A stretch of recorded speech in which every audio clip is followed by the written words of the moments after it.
বক্তব্য আমরা স্পষ্ট করেছি যে বিজেপি বিরোধী ওখানে প্রধান শক্তি রয়েছে আম আদমি পার্টি।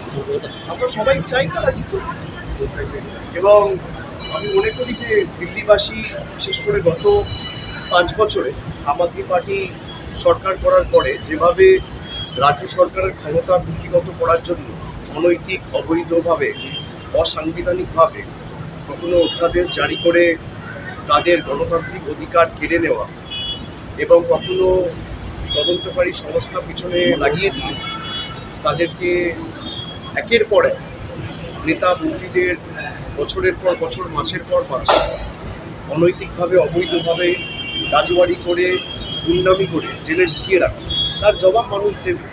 এবং যেখানেই ওরা এই এজেন্সির জোরে ক্ষমতা দখল করতে চেয়েছে সেখানেই ওরা মুখ তুলতে বের করেছে, এবং দিল্লি আমার মনে হয় না ব্যতিক্রম কিছু। দেখা যাক। দেখুন, আমি তো দিল্লির ভোটার নয়।